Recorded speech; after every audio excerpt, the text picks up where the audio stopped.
Hello, and welcome to the Empowerography Podcast. This is a platform created for women's voices to be heard and a place to share their stories, journeys, and successes with the world for the purpose of helping other women who might be on similar journeys. We are empowering women one episode at a time. I'm your host, Brad Walsh, so kick back, grab one of your favorite beverages, and enjoy the stories.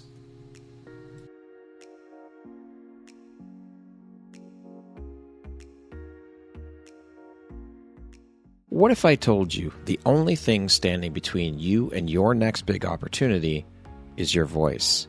This isn't just another program. Empower Your Message is your ticket to becoming the podcast guest everyone wants.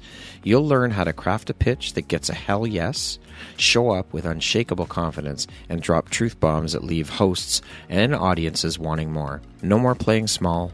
No more waiting for permission. It's your time to be heard. Loud, clear, and unforgettable. Visit the link in the show notes to sign up, and let's make your voice impossible to ignore. The mic is waiting. Are you ready? Hello there, Brad Walsh here, your host of the Empowerography Podcast, a platform that was created to help elevate and amplify the voices of women through sharing their stories. Today, my guest is Katie Nelson. She is a speaker, a consultant, a business coach. She's also known as the Sales Catalyst. She's the founder and CEO of Sales UpRising, and just recently named the president of NABO, the greater DC chapter. Welcome, Katie. It is an honor and a pleasure to have you here. How are you doing today? I'm doing very well, Brad. It's thrilling to be here. I am so excited and honored to have this opportunity to sit down and share in your story, your journey, and the beautiful light you put out into the world through all the work you do, all the hats you wear. So with that being said, let us jump right in. You do, as I just said, wear a hell of a lot of hats, and you have quite the extensive resume. I want to start off by asking you, what personal experience or failure shaped your philosophy around success, sales, and self-leadership the most? So that's the most. I wouldn't say it's one experience, but through my sales career, which is extensive, I have, isn't that a nice way to say I'm old? That is. So my extensive sales experience, I've learned self-leadership and success through selling. Okay. I've never met another job in any company that provides you with the opportunity to be wildly, extremely accountable, that requires focus and intentionality. And if you do it right, especially if you're in like business to business services based selling, the ability to create relationships. I would say success and self-leadership have come through my sales experience and the wins and losses that have been felt there for years.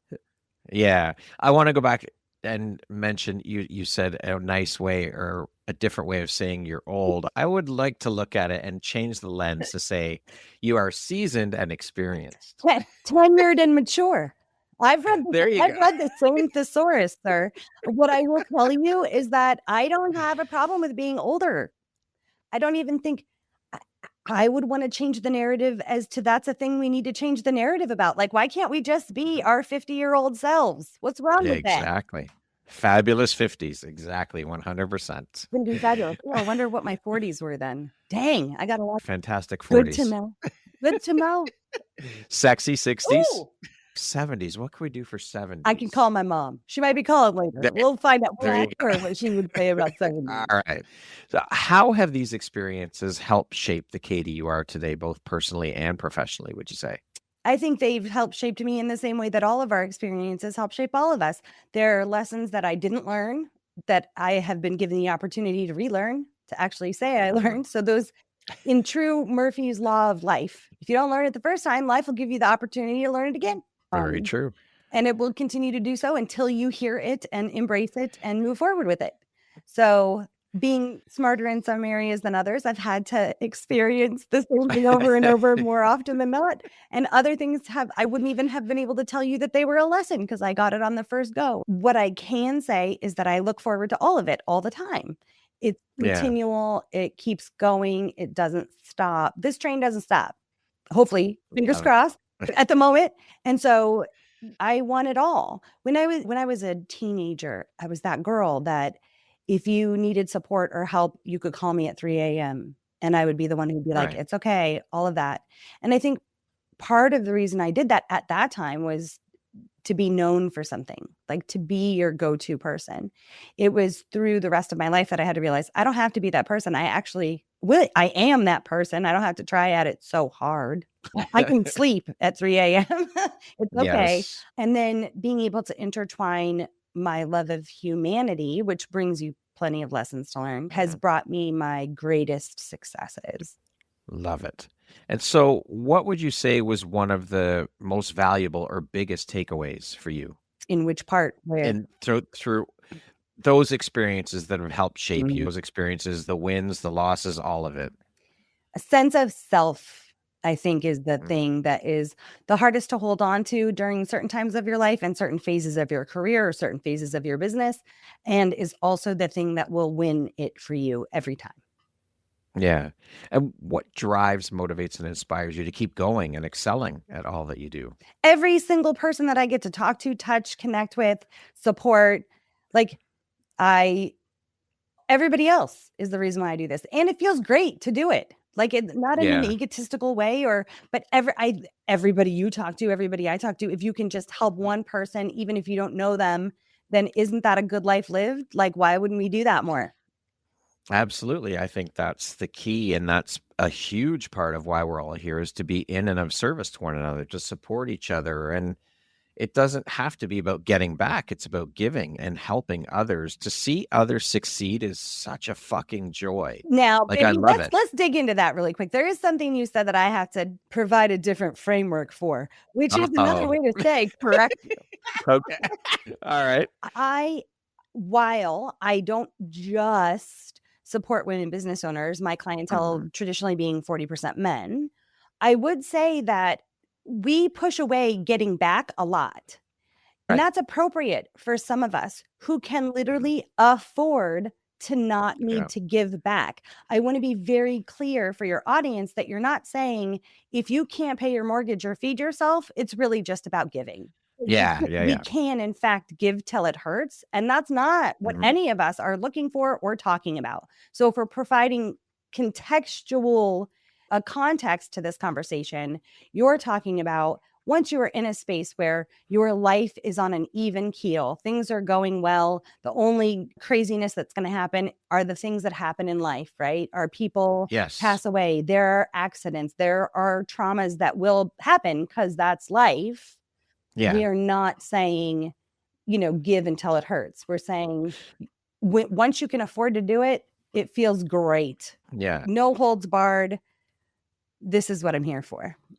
Yeah, for sure. And I think it's important to also mention that in that cycle of giving, you also do have to learn to receive, because then it breaks the cycle if you don't. Energy doesn't like that. Right? So if we're Yes. just talking about like electrical energy, like it doesn't appreciate that. It will stop on you. Your refrigerator will stop Yeah. running. Yes. It's receiving. Oh, it's your podcast, so I can't ask you. No, go Do you ahead. Go find ahead. receiving to be harder than giving? I find receiving to be Yes. harder than giving. Yes, absolutely. Yeah. And it probably has been like a labor of love for me to do it gracefully over the past between my fabulous 40s and my fantastic 40s and my Fabulous 50s. over this last decade that I've lived my life. Yeah. It has been in my face. It's one of those things I've gotten to learn over and over again until I can Yeah. be a little bit more graceful with it. Yeah, the 2x4 in the back of the head. It starts off with the pebbles, Right. then the rocks get bigger, then it's boulders, then it's a 2x4. Come on, Better get believe the it. Like, message here. you're I'm trying smarter to than fucking this. tell you. I believe in you. Are you paying attention yet? Yes, exactly. And this is something that I've had to learn as well. And I really, if I'm being completely 100% honest and transparent here, I really just started to learn about the importance of receiving in 2023. I was at a conference. I was there as a photographer photographing a women's conference in Las Vegas. And I had a conversation with a friend of mine, and we were talking about this exact thing, giving, receiving. And she said to me, she said, Brad, but I know you are a giving person. I know that you like to give and support, but you also have to learn to receive. And that hit me like a ton of bricks when she said that. Is wow, she explained, if you don't learn to receive, you cannot continue to give. It's a cycle. You have to keep that cycle going. And it really struck me hard when she said that. When we talk about, one, I'm glad you heard it. Mhm. Two, because otherwise it would have been stopped, right? It would have stopped long Yeah. before now. So when we talk about the concept of pouring from an empty cup, which we all know scientifically is absolutely impossible, there's no Yeah. magic trick to it. Yes. The receiving is what helps us keep our cup full. If we're talking about, when we talk about burnout, I think part of the reason I am not an expert on burnout, I can only speak from my own experience in this space. It is when I am giving, filling up my own cup, that it leads to burnout, and therefore your cycle stops. Right. Versus if you're giving, but also receiving, so it goes back into your cup. So it's a continual cycle, right? Yeah. I just wrote a post about this morning, and a friend of mine used the analogy of the cup and saucer. It says, what's in the cup is for you. What overflows into the saucer is what you have to give to It's for others. everybody else. I love that. Yeah. That's beautiful, Yeah. right? Again, back to the point of, we're not asking anybody to give till it hurts or give No. first all the time. Like, sometimes you got to pay attention to your own front door. Of course. So Absolutely. Absolutely. Katie, what pissed you off or frustrated you about the traditional sales world that made you say, no, I'm building my own shit here. I'm building my own table. I'm building my own thing. the assumption based on reality that sales is an ego-driven institution, that really pisses me off. Because I was never a salesperson like that. So imagine being a saleswoman for any institution, doing a great job, winning awards, and being told that I was the most egotistical, my ish don't stink type of person, which I don't identify with at all. People are saying that about you? Absolutely. You? Like, the reason why she's number one. And when you're number one, and remember, this is not now. If we take it a couple decades back, when it Right. wasn't necessarily about servant leadership, I don't know. I think the first time I heard that word was maybe 15 years ago, and understood that Right. concept, even though it's been around. So the outside perception of what you are when you're number one in a sales team, depending on what that sales team or what that business culture looks like, you're all about you. You're all about getting the deal done. You are highly competitive with every other person on the sales team. Like, it is this dog eat dog institution. And when you talk to people about how they don't identify as salespeople, they'll say, I'm not that. Like, I'm not pushy. How many times have you heard people say, I'm not pushy? Oh, yeah. And I look at them and go, what are you talking about? Me either. That's not going to win me a deal. What do you think doing good business is? It would make me so angry, the concept of what sales was at its heart. When, if you have the opportunity to talk to people who have been in sales, there's a guy named Rich. He's been in his space, which is insurance, forever. And he will talk to you about the depth of what it looks like to create relationships that are beneficial across the board in an effort to move something forward. And that, at the heart of it, is the thing. But in the sales spaces that I was in, it was churn and burn, make your money. Like, it was about all these things that I didn't particularly identify with. So that was wildly frustrating for me. So what would you call your approach to sales? If you had to give it a label or a name? Consultative and relationship based. Now, I happen to be in service based selling and have for the majority of my career. So if we take a look at the depth and breadth of the $150 million plus in products and services that I've sold over my tenure while I've been getting my seasoning, all I would say is that even when my paycheck was based on selling product. So when I first moved to Virginia, I live in Northern Virginia. When I first moved to Virginia, and I knew no one except for my family, having no Rolodexes of people that they were going to introduce me to that could help me forward my career, I took a job as a commission-only salesperson for a woman-owned small office supply company. Okay. And you want to know why I did it? Because I love office supplies. So I'm so excited to go have a whole warehouse like Staples and be able to. So I knew no one. And even though my paycheck was based on every pack of paper clips, which, by the way, don't sell paper clips, they're a loss leader. They don't make any money. But Every pack of paper clips, every cup of coffee, anything that I sold that was a product to my clients, even though my check was based on product, my life was about, and what my clients wanted was a relationship. And so even depending on your business model for your product-based selling, it's so heavily dependent on relationship. So it was all humans all the time is what it was for me. As far as being competitive, 100%. I look at myself in the mirror every morning and I go, I bet you can be better. Can you be better? Show me if you can be better. How can you be better? What can that look like? But that doesn't have anything to do with anybody else unless we're talking about Scrabble or any other board or card game. So where I have been informed, I have a tendency to be competitive, but in the sales arena, not so much. That's not how I identify. It has everything to do with humanity, humans. Right. Yeah. Board games, card games, you can bet your ass are competitive. Cribbage last night with some girlfriends. I love cribbage. I got to win all 3 games we played. That felt great. Now, don't get me wrong, I hadn't won games the last time we played, but those 3 games, we're gonna hang our hat on those babies. Absolutely. But you're right. There is no competition. There is more than enough out there to go around for everybody. It's about your mindset, believing in yourself, trusting in yourself. And this was something that I really struggled with early on in my entrepreneurial journey. Not that I've been an entrepreneur for tons of years. This is year 8. And when I first jumped into entrepreneurship, that was probably one of my biggest struggles is the competition and imposter syndrome. But the competition mindset, it took me almost 2 years to get through that piece. I was ready to throw in the towels multiple times. But when I got a mentor, and through working with that mentor, I finally got to a point where I realized, wait a minute, the only competition I have is me. Nobody else, because I jumped into photography to start, nobody else can create images the way I do. No one else has my eyes. No one else can see an image the way I see it. Fuck everybody else. There's no competition. My only competition is me. As long as I can look back at my growth and skill set improving, that's it. That's all that matters. Nothing else matters. Preach, sir. Preach. You are right. It's 100%. But I won't say we all, but a lot of people do get caught up and stuck in that mindset. Here you go. So I'm a business coach. So let me go ahead and give you guys a reason why this is super sexy. If you can see competition, guess what that means? That means that the business you're about to start has the ability to sell. That means that you have the potential to actually solve a problem that people will say that they have.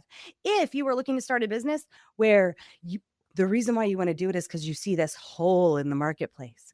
There's nobody doing what you want to do. I'm going to tell you it's going to be about 1,000 times harder for you to get that business going, because where you have to start isn't in a place of monetization. It's in a place of education and telling people why they need the solution that you want to provide. So you've set yourself back further from the bank account that you're looking to grow. And don't get me wrong, if you've got capital, if you saved so that you could create this education, fantastic. You are so far ahead of the game than I was when I did this business. Yeah. The intentional versus accidental entrepreneur story. But every time you see, there's competition, I want everyone who's listening to this to reframe it and be like, rock on. That's business I can go get. I love that reframe. I love that reframe. That is sexy. Absolutely. What is the number one thing that you've seen women in business are getting wrong about sales? And what's your real talk correction for them? I just had this conversation this morning. Owning business. So we're going to start with owning business. Owning business is not a logical institution.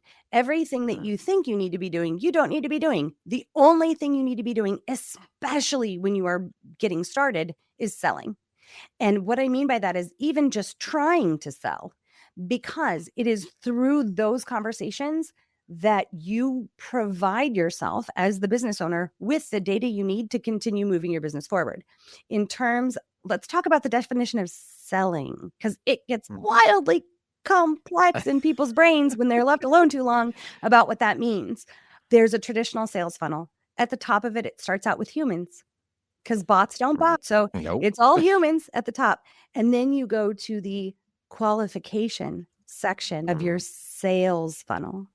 Qualification section is having conversations.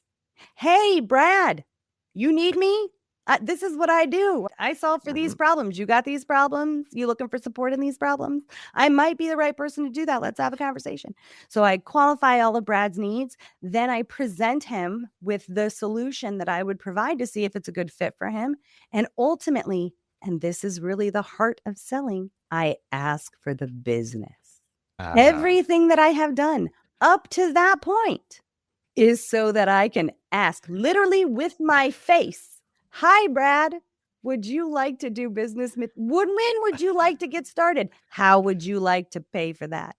And so we confuse or conflate selling with marketing on a regular basis. The entirety of the sales funnel is your sales process. The actual sell happens when somebody hands you a check.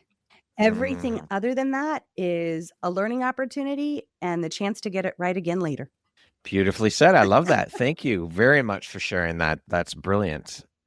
So how do you teach heart-centered women to own their sales power without feeling, as we said, pushy or sleazy, like the sleazy car salesman or the greasy car salesman? I hate marketing. Can I just tell you, that is a wild marketing campaign that has lasted like 100 years. So when you think about the gypsy sales guy with his caravan selling all of the tinctures and stuff, I'm pretty sure those are the visuals that created the, let's be very clear, the used car sales guy, people or girl, people buy from him. So is he that sleazy? Because last time I checked, if you're sleazy and you're a salesperson, you like go get canceled on Yelp, or like your company is like, hey, I'm getting bad feedback. You got to go.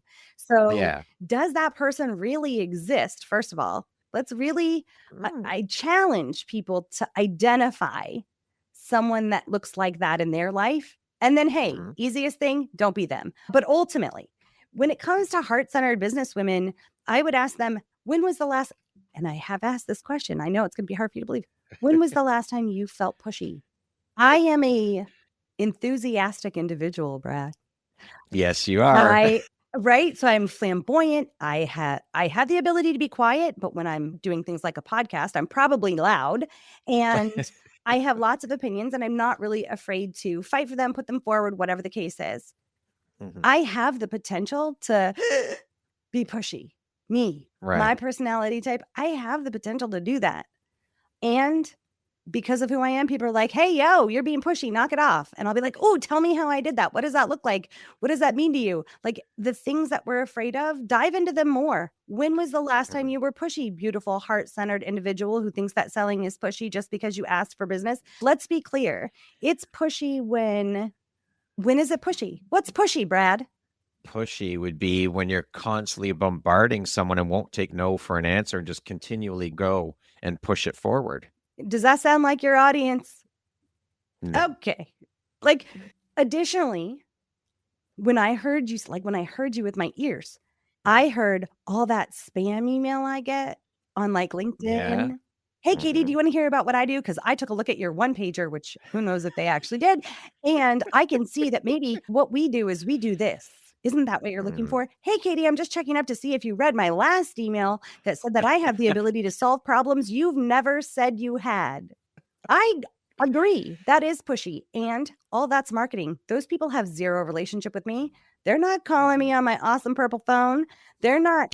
So maybe that's a marketing technique that we want to stay away from versus a sales technique. What I would say is, if you're saying that follow-up is pushy, maybe you shouldn't be in business, because it is my job as a person who has the solution you need. And I know that because we've had a qualifying conversation and I've presented something to you. It's my job to make sure that you and I continue a relationship. Yeah. Follow up. Yeah, absolutely. Yes, I love that. The emails, the spam, the cold messages in Facebook Messenger, Instagram, all of that's pushy. And none of it is selling. All of that is marketing, people. All of that is on the marketing side of the house. And the reason why you get it is because statistically speaking, it works. So as soon as you respond, no thanks, guess what? You're going to get another email that says, oh my gosh, can you tell me why no thanks? Is it because it's not a good time for you, or you really don't feel like you need my services, or you don't like my hair color? That's their in to start talking to you and creating a relationship. I love that, Katie. Thank you. This is a great conversation. Amazing. You've helped lots of women scale, grow. What is the mindset shift that separates the strugglers from the unstoppables? Oh, what a sexy question. If I had to, I thought about this because you prep me. And this is a ownership. The word is ownership. Ownership and the willingness to do.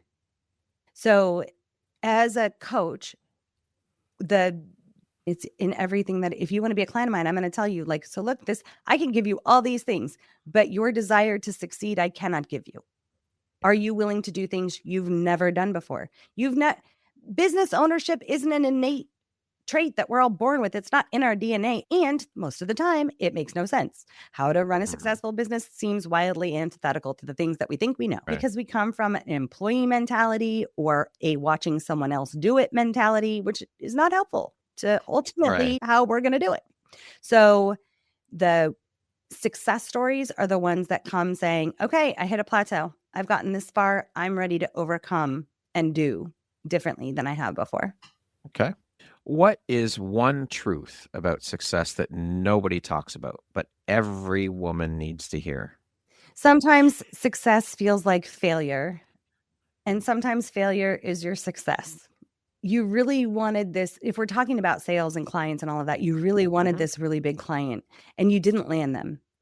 Now, if you're still, activity breeds activity, so you're still out there, you're not wallowing in the loss of not gaining this client, and you've put forward your effort, it turns out you get the clients that you really needed versus the cash that you thought you needed, if that makes sense. Yeah, absolutely. And then sometimes you win that big client and you're like, oh, that was not it. That wasn't what I was supposed to be doing. Oh, I got to hurry up and deliver on this so that I can get back to my regularly scheduled programming. So it doesn't always look like what we think it's going to look like. And sometimes we won't know it's happening until later upon self-reflection. Yeah, it's a mindset shift, right? I don't know. I've learned to adopt the mindset that what's meant for me will never go by me. So if I didn't get that big client that I was hoping and praying that I would get, and I didn't get them, what is the point of sitting around, as used to use your word, wallowing about it and complaining and bitching? Is it going to change the outcome? No, of course it's not. It's not going to make that client come back and say, oh, you know what? I do want to work with you. Okay. It's not, in fact, when you make them do that. You are right. So it's on to the next. Okay. Don't let it stop you. And I'm not saying, oh, just move on and forget about it. No big deal. Go through what you have to go through, sit with it, think about and strategize how you're going to do things better the next time or differently or whatever it is, and keep going. That's the key, is to keep fucking going. Don't let it stop you from moving forward. Absolutely. Better yet. So the more losses you get, you start to say, how can I lose better? So that's when you get a little braver and you just start asking the people, can I ask why we didn't end up doing business together? Because I feel like in all the conversations we've had, this was a really good fit. So can you give me the real on why I'm not your choice? Like, where did I go wrong? Yeah. Oh, and then how could you then go after the next one even better and faster and in a honed way, keeping that in mind? Also keeping in mind, the next one ain't the last one. So the next one might have been the one who bought the thing you just put forward, but you hadn't gotten there yet. You hadn't even put it together. So that's what really the first one was, for you to think of yourself in a bigger, more badass way. And so now you're ready for the next one. It's really interesting to notice the patterns over the course of a career or a year that come up for us. For sure. Absolutely. What is a lie that women have been sold about business that you're here to dismantle and break apart brick by brick? I don't know that they've been told that about, but this is what I would say. You started a business because of a love or passion or expertise for a thing. There is nothing you have to do in business, and I will arm wrestle anybody who tells you differently. And I'm only 5 feet tall, so I'll probably lose, but I'll still arm wrestle them if they say different. People will tell you, you need to do it this way. You should. Oh, please don't listen to the shoulds. Shoulding is a dirty business.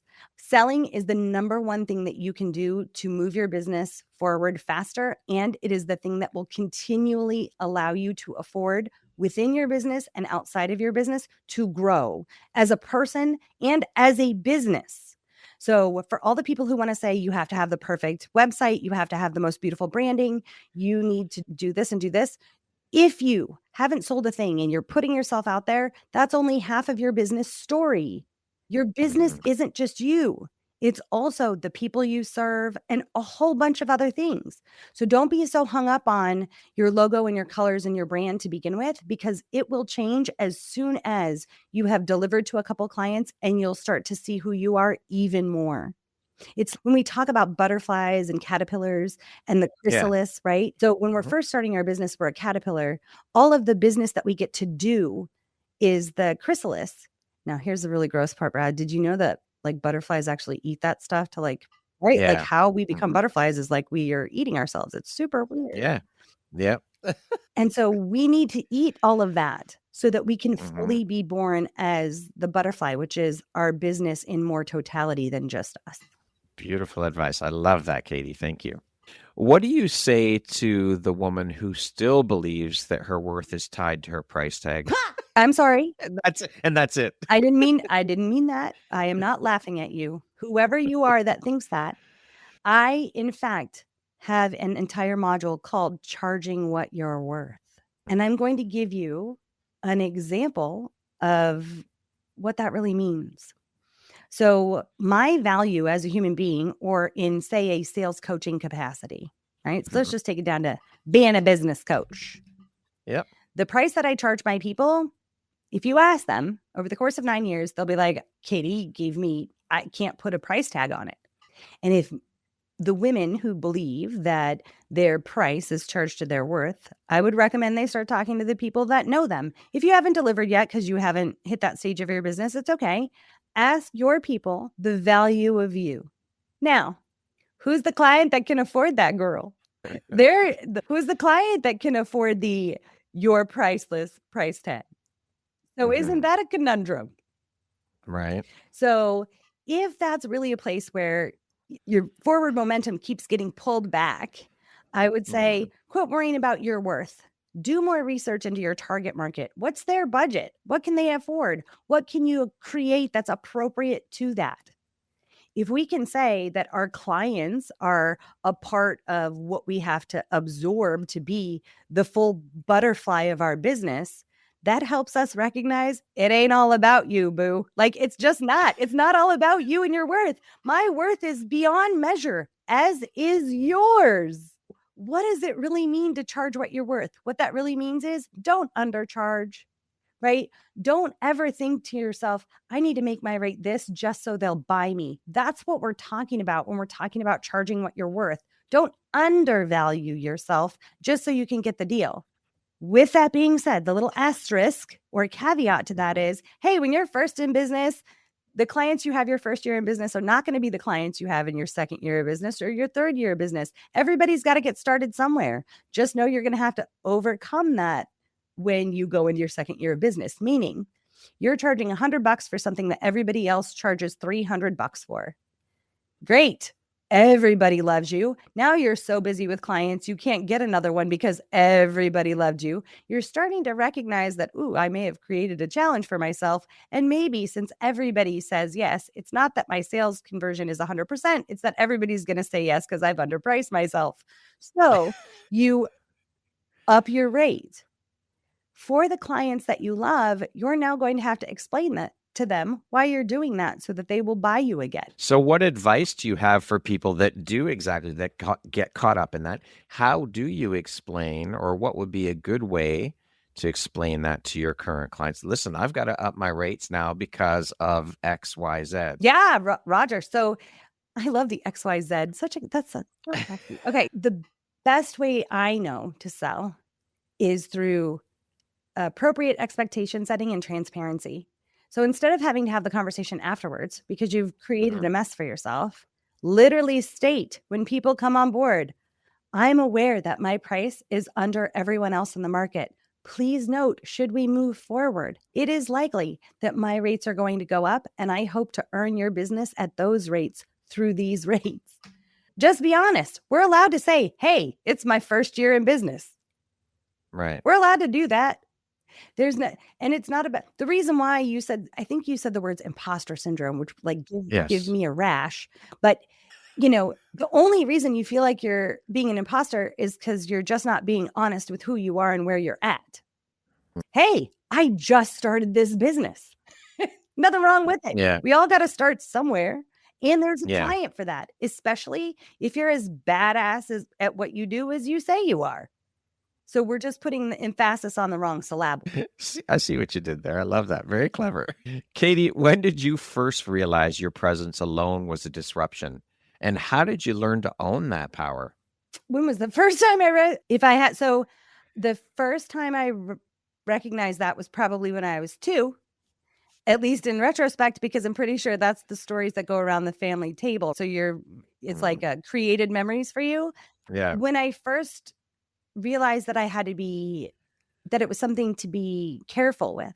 So I think I've mentioned I'm 5 foot tall. In my family, I was the short one. I still am. And so I grew skills in different arenas. So I would never be able to actually arm wrestle you and beat you maybe, but I could paint you a pretty picture with my tongue. So I could paint you a really horrible one. And I distinctly remember being told, Katie, you need to be careful with that because you can hurt people just as badly, if not worse, with your tongue by saying things to them. And that was when I was 8. Wow. So really early on, I recognized that I had the ability to be impactful in people's lives if I chose that, and to be very mindful to choose it for, I would say, the right reasons. But I think what I mean is what I saw as the right reasons in that moment, which weren't always the right reasons, but in that moment they were. So behind the titles, the accolades, and the power moves, who are you? Who is Katie at your core? Wildly moody. No. Who am I at my core? I'm a person who loves deeply mostly everything she comes into contact, including the things that most people shy away from, because I think that's where opportunity lies, is in embracing dark spaces. I grew up in a family, as I think a lot of us did, where he who dies with the thickest dust on the skeleton wins. And I'm allergic to dust. So I'm a person who's gonna dig, and it's gonna be painful, maybe for me and maybe for you, but I believe that there's light and rainbows and sparkly things on the other side of that conversation or that digging, and it's ultimately what makes the world better. So I will always do it. Love it. What is the bigger vision behind your business? The part that doesn't live on your website, but in your heart? Golly, I want to be an example to every woman who thinks that they can't find their place in a man's world. You guys do know that sales is owned by men, right? I had to spend my time in a lot of suits. And so it's just in any room that we have a place, however we present has a place, and owning yourself sooner rather than later will get you further faster. That's, I think, not on my website. Now, I want to just touch on that fact that you said you wore a lot of suits. Because I know that a lot of women had to step into or chose to step into and embrace that masculine energy side of things. What are your thoughts on all that? And how have you seen it shift in the women that you work with? Oh, our clothes are so much cuter now. No. So I think we were never told, right? We were never given an opportunity. If we had a woman who was a manager, she never said, okay, so this is how you can finagle this, unless you did. One of my bosses would be like, oh yeah, this is why I always wear pink suits. So this is how I can stand out. And so it's going to sound crazy, but I actually have a really difficult time in identifying masculine versus feminine selling behavior, because that's not true. You can always see a guy coming who wants to, quote unquote, press flesh and kiss babies, which in and of itself is a very masculine thing to say. Like, women just, I don't know very many women who talk like that. But are we happy to sit down and have a cup of coffee with you and find out who you are and like what you need? Absolutely. And at the end of the day, it's the same thing. It just comes from 2 different coins. So truly, like, just knowing who you are and working that program within the company you work for, within the stages you choose to be on is what's best and most. It just gets you further faster. It doesn't. I also curse, Brad. And that can be seen as I have a sailor's mouth, sailors traditionally being men. And I don't see it that way at all. I see it as a whip smart human being who chooses to use every word in the English language and in some other languages too. So I don't identify as that being a manly behavior because I'm not a man and I do it. So I just don't give that. I guess I don't give that a whole lot of power. Here. I second that. I love it. Fuck yes. There you go. What does embodied leadership look like for you? Not on a stage, but behind closed doors. Embodied leadership is probably quieter than most people think. The most difficult thing, business owners are leaders. We can agree to this? Yeah, we're shaking here? Yep. Okay. Yes, So we are. In my world, everyone owns their own business, and it is the most difficult thing to provide yourself with CEO time, which is the time where you're just wholly embodying who you are, who the company is, what the goals are, what the future looks like, the vision, absolute strategy, also tactics potentially, but it's a much quieter and introspective exercise. It's probably when we talked about how it was difficult to learn how to receive a compliment. Yeah.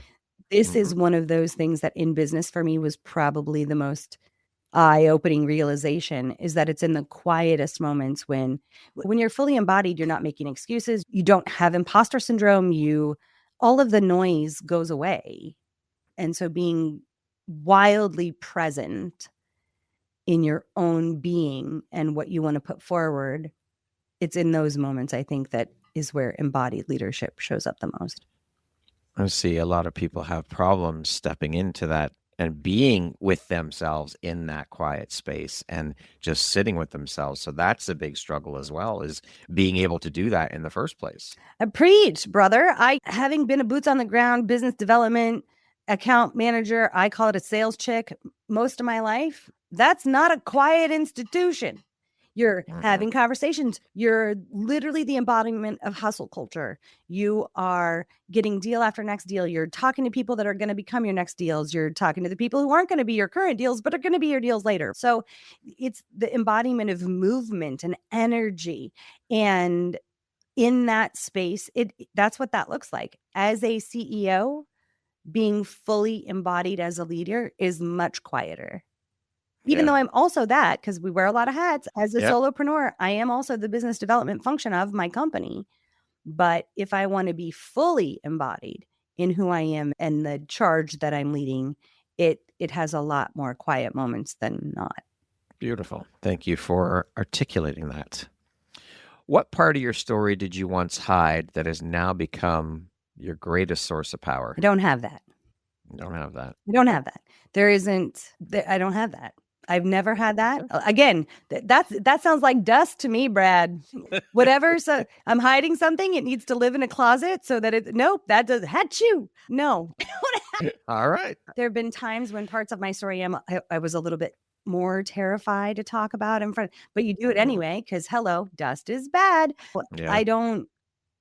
Living my life from an open book perspective has been the worst and most amazing thing that has ever happened to me. And now that I'm almost 50, I can't be any different. So I don't have that. What do you want to know, Brad? No. We'll talk off air. Ladies and gentlemen, there's going to be an after show. So yeah. When was the last time that you felt completely cracked open in your journey? And what did that moment teach you? Solopreneurship provides the opportunity for that more often than others, because you're constantly cracking and growing out of it and constantly cracking and growing again. And I think so. You specifically ask mentors to be in your life so that you can get better. One of my accountability partners was like that. His name is Mark J. Silverman. He's amazing. If anybody wants to go listen to his podcast, a totally different flavor of a thing. And I think he's seen my cracks more often than not. And what has always come out of that is a better, stronger me. So I think of it like the concept of kintsugi in Japan, where a bowl cracks and you fill those cracks with gold. So yeah. What came out of it is that you don't really have to run from it. And unless you look at it, Murphy's Law of Life will continue to put it available for you to learn from. The cracks get bigger, the pain becomes more. So just go ahead and crack yourself open, child. I think entrepreneurship is probably one of the most trying, testing things that anyone could experience, because as you said, it continually cracks you open. It makes you feel and realize you have muscles that you didn't even know existed. And you didn't have those muscles. You had to grow them. No. You had to literally work those muscles out. You were flabby. And then you went into it. You got a trainer called entrepreneurship. Yeah. Nothing else on the planet has the ability to do that, in my opinion. Oh, it is. Brad, you and I could. That's so funny. I go a little bit further so that the people can really hear it. You ready? Okay. Yeah. There is nothing, including parenthood, that is as difficult as owning your own business. Little Johnny, you're allowed to yell at him when he's kicking the backseat of the car when you're in the middle of traffic and you're trying to get him to the dentist, and you're like, knock it off, kid. You can do that. It's not recommended to do that to a client when they're kicking the back of your chair saying, go faster, I want to get here. Hey, are we there yet? No. You'll lose that client right quick. Yes, you do. Thank you for extending on that definition. Absolutely. I love it. You are right. What is something, Katie, that you still struggle with today that would surprise people? Everything. Isn't the answer to that everything? Like, it is a struggle to be me. You constantly question, so should I be so loud? I told you, shoulding is such a dirty business. Now I got to go take a shower after. We should on ourselves all the time. Did I handle that right? It's funny. My husband and I have been married for 22 years, and we have known each other for 10 years before that. We did not date the whole time, but he is a perfect person for me, because when I come home from having a conversation that was to move a needle forward in any direction, whether it's for organizations that I'm a part of or for my business or just for a friendship or whatever, I'll come home sometimes and say, oh my gosh, I pulled a Katie. Like, that poor person is going to be so overwhelmed. I'll never hear from them again. Boy, did I lay it on thick, whatever that looks like. That's not even said in my own voice, right? That's said in my parents' voice, because I don't even know what that means. And he asked me once, Katie, can you tell me the last time that actually was true? And I said, what do you mean? And he said, so you've come up to me just like in college when you would say, oh, I should have studied harder so I could have got that A, but you still only wrote that paper the last possible day you could have written the paper, and you still got an A. Can you tell me the last time you didn't move a relationship forward? And it was very telling to me because of the stories we create for ourselves. So I think where it would be really surprising, or not surprising at all, because it's probably the most human of the thing, is that I create entire stories that aren't true about my own self and what I look like in the world. We carry other people's versions of us, other people's ideas, other people's thoughts that they've put onto us. We carry that like it's ours, and it's not. You know what I say to that? No, like it's difficult enough carrying my own versions of me. I don't have time to walk through all of that. But I think that's where people think that I am an extrovert, when my favorite thing is to go 3 days without talking. People would think that I don't have my own version of telling myself stories, but I absolutely do. Yeah, that would be maybe surprising to people. Everybody does. And it's in those quiet moments that we talked about. That's probably where they rear their ugly heads. Or where you're given the opportunity to say, you're lying, bitch. Excuse my French. Like, where you get to call yourself out on your crap. Like, why did I think this served me for a second? It don't. So, oh, good. Now it's quiet time, so I can just bury that wherever it goes, or put it on a shelf wherever it goes, or just a dandelion, blow it into the wind and let it go grow somewhere else for somebody else, because I don't need it. So when those moments do come up for you, how do you deal with them? How do you get through them? And how do you get to the other side of it? Humanity. What advice could you give people to help? I know everyone's different, but Absolutely. What advice could you give? So for me, the best thing is knowing me and what works for me, right? So I have crystals that I call on. I journal every day. I've journaled since it was called a diary, and I've got all of those. So I flay myself open on a regular basis and reflect on that on a regular basis. because I don't really have anything that I'm not open about, it also gives my people the opportunity to support me when I'm doing it and I don't know it. So if I'm hiding from something, I had a job decades ago where I was working myself to the bone, and it was like a mouse in a maze, and I was futzing with it. I wanted to get it so right. And so I was working like 17 hours a day and thinking that I was doing this great thing because this organization needed to be moved forward in this way, and couldn't see the forest for the trees at all. It was all trees. And literally my people know me so well that they were like, I just need to let you know this isn't good for you. Pay attention, snap out of it, come back to me. Yeah. Like, where are you? This isn't you. This isn't even a version of you that you wanted to be. So how did you get stuck here? Can we pull you out of the morass of whatever the hell your brain's telling you is this amazing thing to let you know it's not? By being so loud and open, I also give my people the opportunity to support me. May your gods bless you. You guys didn't know, but he muted himself so that you wouldn't hear him sneeze, being a human thing. But so I just had to let him know. But yeah, so we hide in all sorts of ways, Brad. Muting a sneeze on a podcast. I'm just saying, think about it, sir. No. Wow. Food for thought. Next time I'll just let it fly. Yes. Why wouldn't you? Sneezes happen, man. Sneezes happen. No more muting sneezes. I'm sure your audio producers will be like, thanks, Katie. That's good. I am my audio producer. There you go. You're going to be like, that was perfect for me. No. So I think that's how I support myself, is by continuing to make sure that my people know where I'm at and that I know where I'm at in as much as I can at most all of the time. Thank you for sharing that. As mentioned off the top, Katie, you've quite recently stepped into the role of president of the Greater DC Area Chapter of NAWBO. Can you tell us about all the things NAWBO and how this role came about for you? And was it a hell yes immediately? And what do you hope through your skill sets to bring to the table for NAWBO and the women of the organization? Absolutely. That is a whole nother hour. NAWBO is like dahlias or chrysanthemums, the flowers that like bloom once and then they keep blooming and then they get more and more blooms and then there's more petals. So I think, have your people tell me, I think it's a dahlia. Anyway, I used to say onion, but that's not NAWBO is not a smelly place that makes you cry, although maybe sometimes it does. The National Tears of Joy. Right, yes, Tears of Joy. The National Association of Women Business Owners is ultimately like a three-pronged community or institution, right? It is based in advocacy for women business owners. So when you're talking about that type of advocacy, it's legal advocacy on behalf of equity and parity for women business owners, and what does it look like so that we can have protections. If anybody's interested in that kind of history, you can see it through the United States law that was passed called HR 5050, which was only passed in 1988.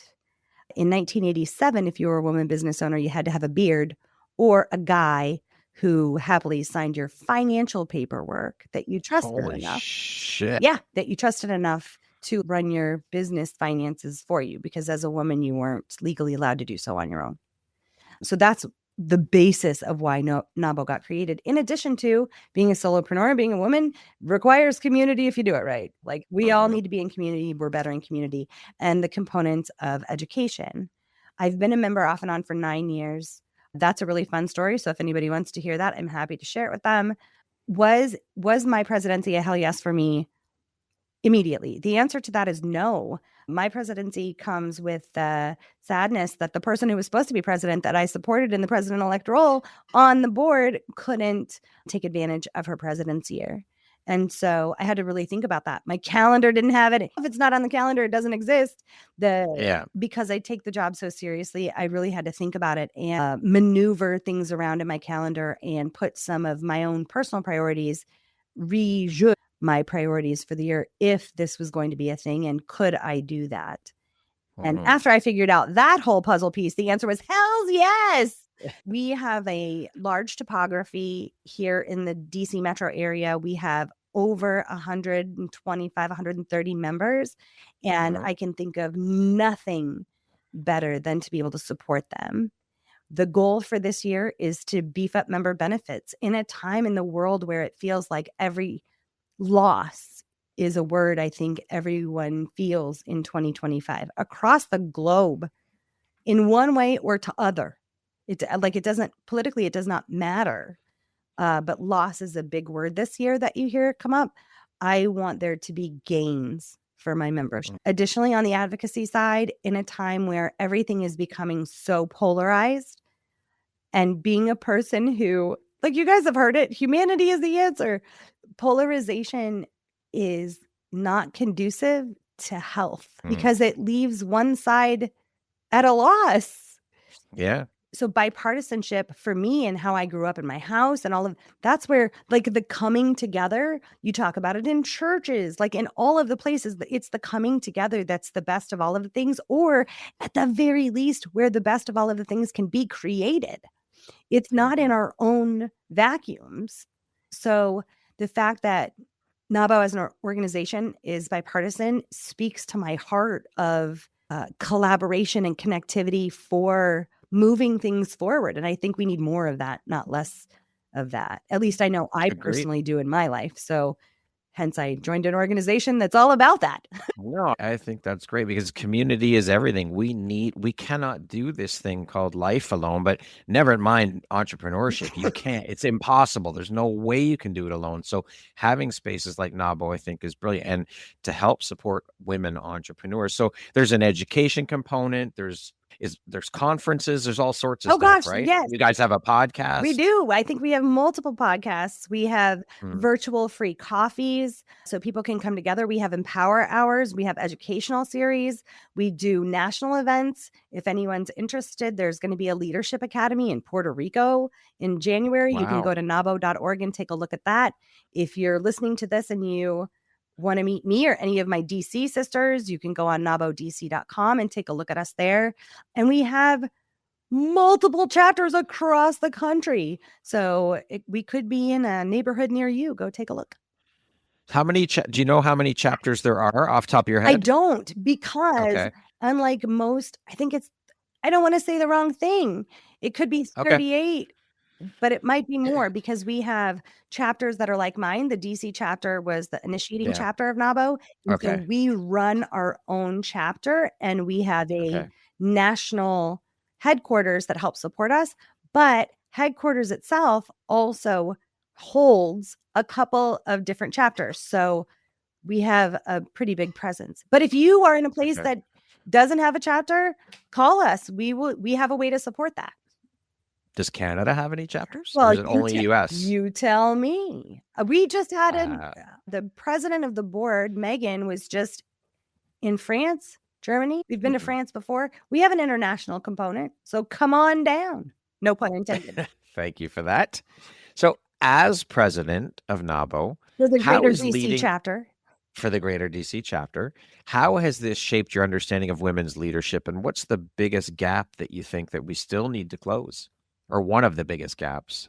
I think one of the biggest gaps is that we assume we know what it looks like, or it's based on somebody else's tenure as a leader. And what I'm noticing is that if we can believe that things happen in the right time, then being yourself and being who you are as a leader is exactly what is needed for the people that you're supporting at that moment. And if you really have questions about it, do what I do and pick up the phone and ask them. Right. All right. So I'm not big into assumptions or other people's definitions. As a matter of fact, you guys, as like a quick sales tip, assumption kills all deals.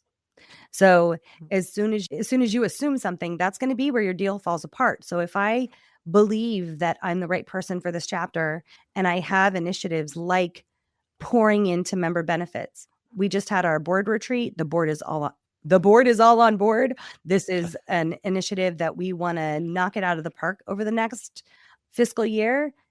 To know what that is, to call all 135 of my members and be like, hey, we're looking for your feedback. What you doing? How's it going? What's going on? And assuming that it could be done any other way is dangerous and may not have the impact that I'm looking to have. Assuming makes an ass of you and me. That's what I've heard, sir. That's what I've heard.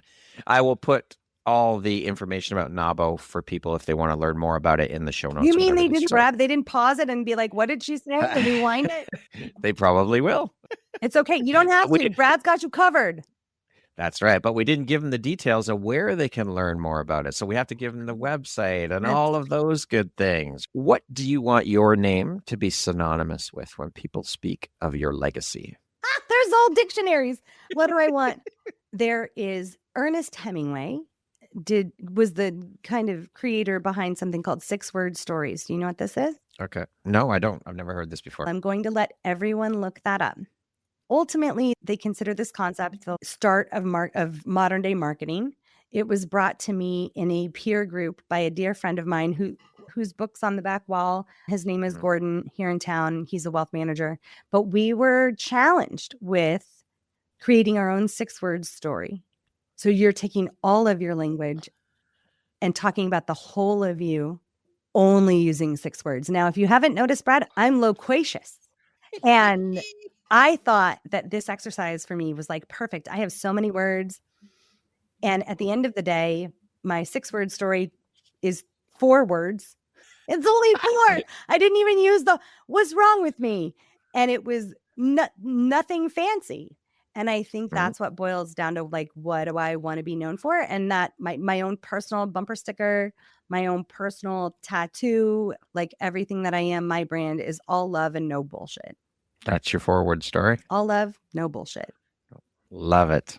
That's very you. And that's what I was like, I apologize. I'm so sorry, you guys. This is not 6 words. This isn't sexy. It is sexy, though, because it's so who boring. you are. None of those words. I think there's 2 syllables. Oh, bullshit is a 2-syllable word. I got that far. Yay. Syllable. Yep. Syllable. So all love, no bullshit. That's me. You didn't even need the extra 2 words. Fuck it. Who needs it? Who knew? I didn't need the 2 extra words. That doesn't sound like a salesperson, does it? We use all the words. How long did it take you to come up with that one? I think it was like a 45-minute plus exercise. So there's all different facets to the exercise to figure out what your 6-word story is. Not really. That was 45 minutes of thinking and crossing off words and like really. So you just write down words that are synonymous with who you are, characteristics, all of those things. And then you pull out the 6 words, or in your case, 4 words. And that's there. Voila, you have your 6-word or 4-word story. Yeah. All right. I am going to challenge myself. 6-word story. Go look it up. It's a really sexy exercise. I am going to challenge myself to do that when we are done here with our podcast interview. I'm going to work on that. And I'm saying this live now. I will message you and tell you within the next day or 2 what my 6 or 4-word story is. I love it. It could be 5. Maybe it's only 3. Like maybe you've got 6 words to play with, baby. All right. Beautiful. I will look it up, see what's involved, and then I will dive in and work on that today. Love that. Thank you for that. I love it. You're welcome. What is the next edge that you're personally standing at, and are you ready to leap? I leap regardless of whether or not I'm ready. It will end up being a tragic flaw. Maybe we'll see at the end of my story whether or not that was true. The presidency is a big one. And that just happened a month ago. So it's probably the edge that I'm at, the impact that I want to be able to make over the course of this next 12 months for my chapter is the big place. And I'm super I'm excited about it. So any turning away or saying, oh no, I can't do this, or I'm not ready, or I was supposed to be doing this in 2 years or whatever, literally has happened already in the past 2 months. And now I'm just ready with like open arms. Come, let's do this. Let's go. We got this. So is this a 1-year term? Is it terms like your presidencies? Is it 1 year, 2 year? It is. Like, how does it work? It can be more than 1 year. My term is going to be a year. I have identified and am very excited that Denise Sarpong Johnson, who has held more positions than I have and been on the board longer than I have, is our president-elect. And so my presidency is also like personally a love letter to her so that she can get ramped up and do an even better job than I'm going to this year. And I'm super excited about that. So we've got a good succession plan going with our current chapter, which I'm very excited about. Excellent. If you could look every woman entrepreneur dead in the eyes and say one thing that would shift her entire trajectory, what would that truth be? You'd have to I'd need to ask them all what that needs to be for them. But what I would say is you're not alone and you're amazing. Just know that. What is one thing that you now know that you wish you had known when you started your entrepreneurial journey? I'm not alone, and I'm amazing. When I started my entrepreneurial journey, I was a co-founder of a business. Sales UpRising isn't my first business. It's my third business, and it's the first business I've done on my own, and will be 9 years old at the end of this month. Congratulations. Thank you. But my entrepreneurial journey is longer than that. And I think what I wish I had known is that it's wildly confusing to be a business owner. It feels a lot like being an employee. And yet it requires so much more of yourself. So I didn't know any of that when I first went into it. I literally started a company and just did a job within a company. And it, don't get me wrong, how I know that selling is the key to all things is all I did was sell. We were wildly successful until we had to stop and actually do things like operations and actually grow the business. I just didn't, I assumed because my parents owned businesses and I grew up around business ownership that I knew what it meant. And I think ultimately the answer to that is it's different for all of us. Business stays business. Like business is its own institution, but how we do business is different. Just like how you take different pictures than anybody else.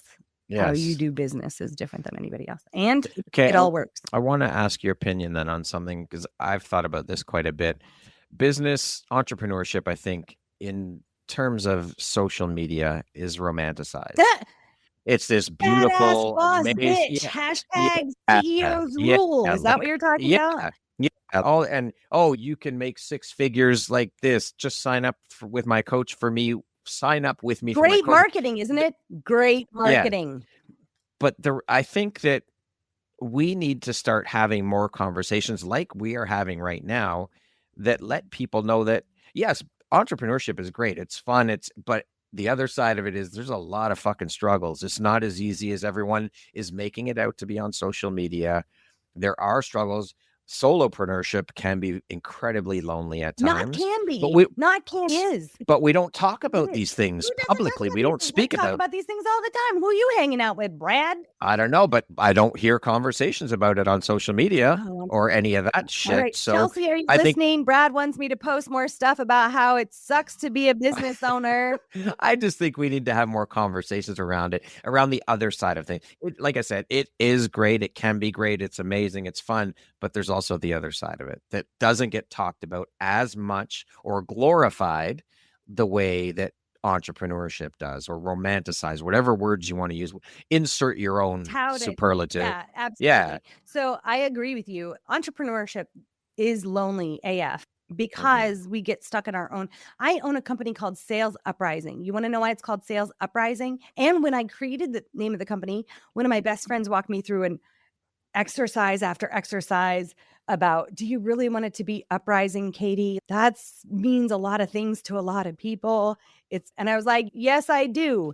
When it comes to sales, people have a lot of demons in their own brain that they need to rise up against. And I want them to grab their little pitchforks in their brain and their fire. And I want them to go to work on a sales uprising by killing all those little demons in their own brains. Think about close your eyes and think of like Main Street America, walking down the street going, we're going to be amazing and we're going to sell and it's going to be awesome and our clients are going to love us. That's the impetus of Sales UpRising, because if we want to own a business, we got to get there somehow.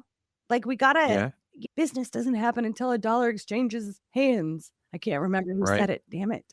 But you know, that's the thing. That's the vibe. Yeah. That's the real. And so it's just one of the many things that we have to overcome as solopreneurs or business owners even.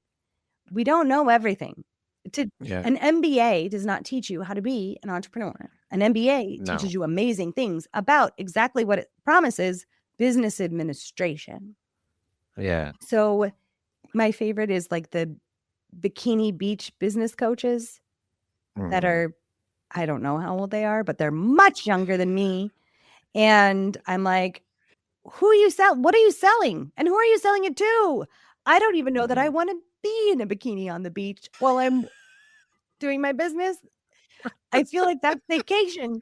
The hashtag boss bitch, CEO badassness, all of that can be true. And it takes practice. There's no easy button. People ask me, Katie, so why don't you just have a 3-month program? Why don't you create an online course? And my answer for that is always because my clients, that won't work for my clients. Yeah. I don't have a single client who was like, yeah, after 1 month at the gym, I own my best body. After 1 month of a new eating program or paying attention to portion control, I'm all that in a bag of chips. Like business ownership, like so many things in our lives, is practice. There's no easy button. Staples with their easy button. Do you guys have that? Yeah. Just the Staples button. I love great marketing technique, not real. So, very true. You're a human. You have the ability of higher thought. Do you believe everything that comes to you through social media? Or do you read it and you go, huh, in my experience, it doesn't quite look like this or that or the other thing. So I'm going to choose to say fantastic marketing campaign and move on. Yeah. I'm not going to buy your shit. Yeah. Plain and simple. So you mentioned your company. So tell us a little bit about, I didn't even ask you. So share a little bit about Sales UpRising, please. I'm a business and sales coach. I'm known as the Sales Catalyst. The reason why I have the nickname the Sales Catalyst is because even if we're just having a connection call or you talk to me, something happens to you. You would have to identify what that is, where you will then call me and say, oh my gosh, I just made a deal. So either I have given you some energy to go land that whopper, or you have, through the conversation, chosen to see things differently and shift your perception so that it becomes available to you, which is half of my job. Half of my job is making sales available to you in your way. I am not a sales trainer. You don't need a sales trainer, Brad. Nobody needs a sales trainer except for sales executives who are part of sales teams in large organizations. My clients are CEOs, business owners, presidents, and founders. They come with everything they already need. And I give them the exercises and the perception shifts to help them go make the money they want to and wanted to when they started the business. So I'm a foundational business coach and sales expert. And that's what I bring to my clients. Beautiful. What does freedom mean to you at the very deepest level, beyond money, status, or recognition? No judgment of myself. Plain and simple. How do you define success? What does that word mean to you?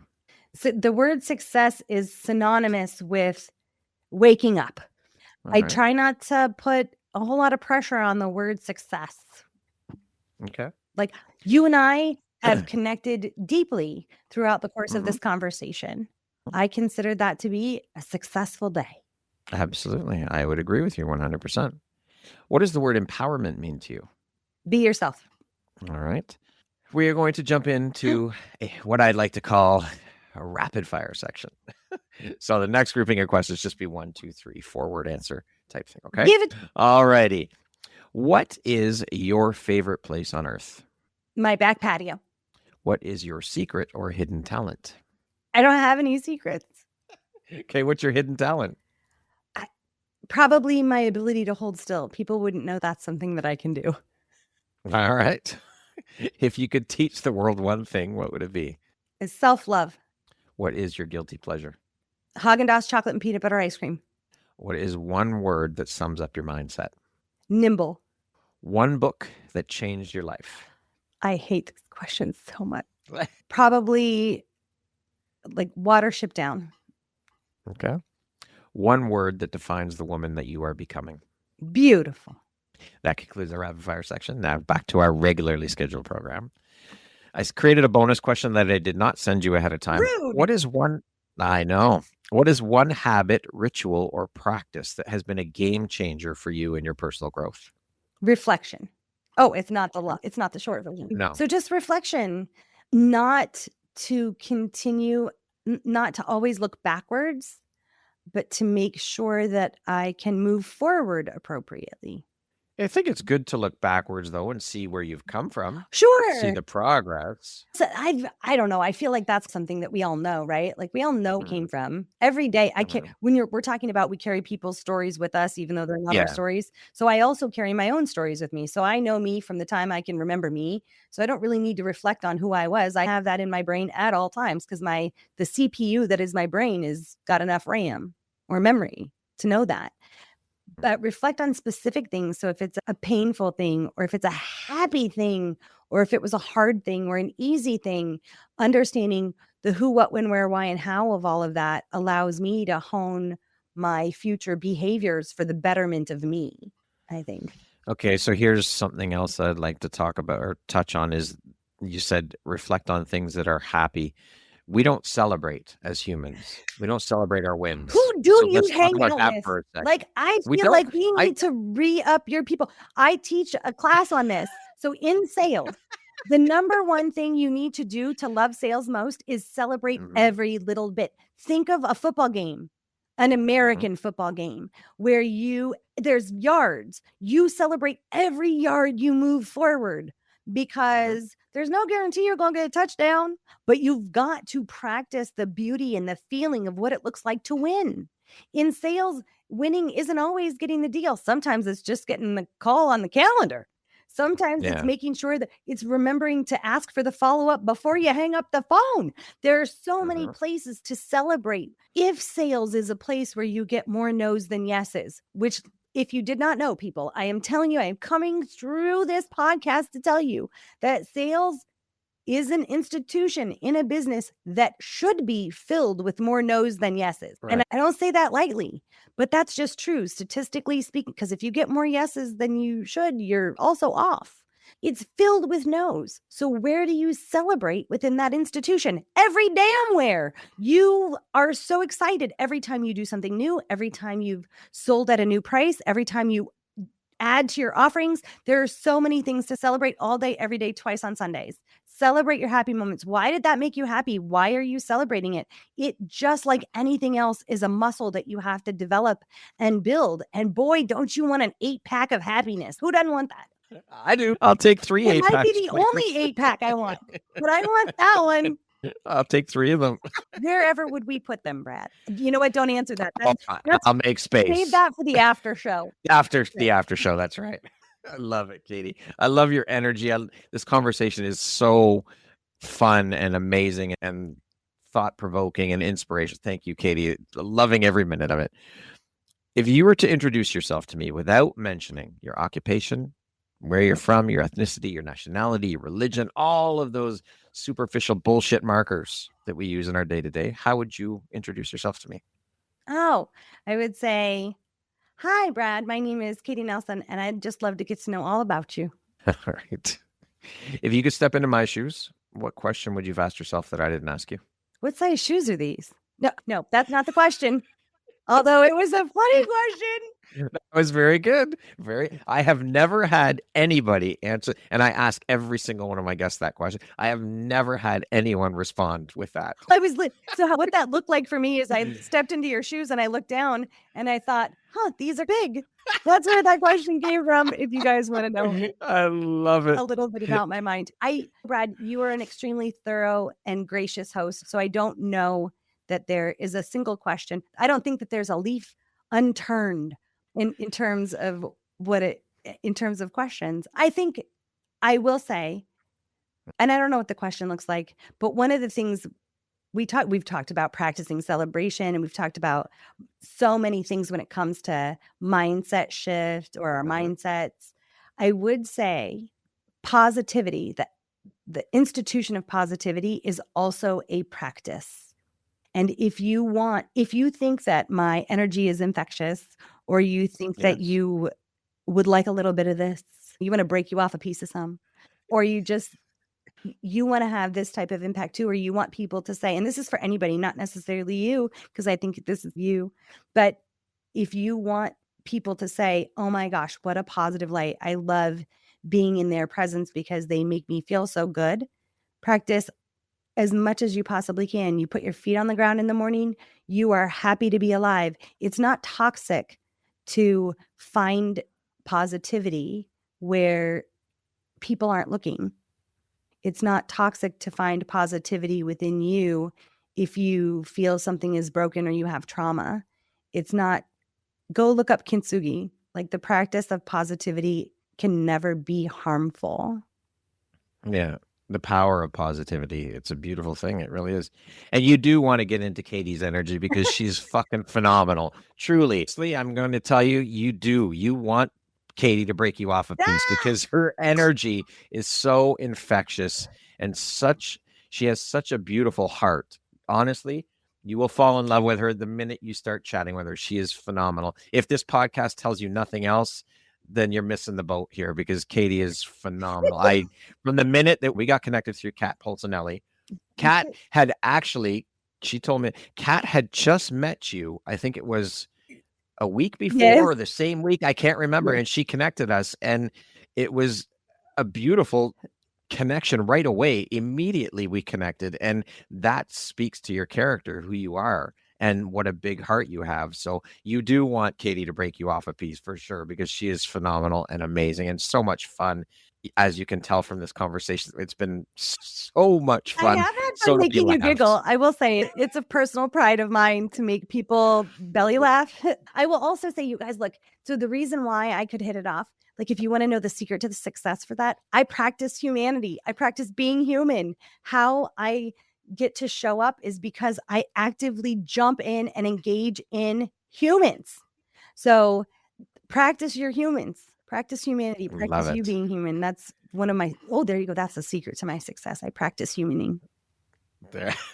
Practice. I think you just created a new word, humaning. There we go. You heard it here first. The word has been coined, humaning. Practice your humaning. I feel a bumper sticker. There's going to be some merch. Yes. Some merch. Yes. Yes. I love that. I love that idea. Katie, if you could go back and give your younger self one piece of advice, what would that piece of advice be? I see this question all the time on RuPaul's Drag Race, which is one of my favorite questions ever. And I don't know that I have a conversation for her. I think it would look something like, you're going to be all right, kid. Yeah. It's not always going to be sexy, but you're going to be all right. Beautiful. Lastly, if you were to deliver your last 30-second speech to the world, your corner of the world, your tribe, your people, what would that last 30 seconds sound like? What words of wisdom would you impart? Take it from Nike and just do it. Like, you have the power. You are right. It's your life. You write the script. And if you own that power, you can't get it wrong. Go be do. Beautiful.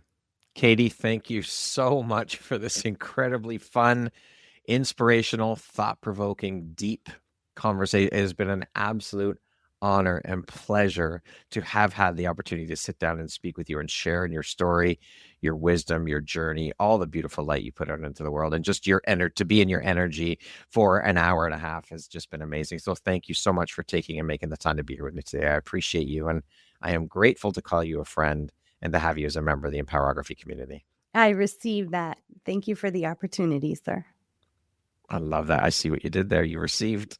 Once again, my name is Brad Welsh, host of your Empowerography podcast. Today, my guest has been the amazing Katie Nelson. She is a speaker, a consultant, a business coach. She is known as the Sales Catalyst.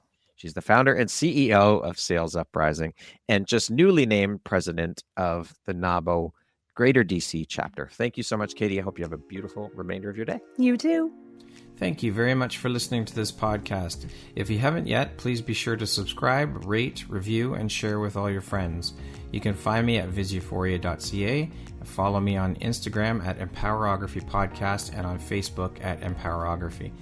Please join me next time for another inspirational story from yet another amazing woman.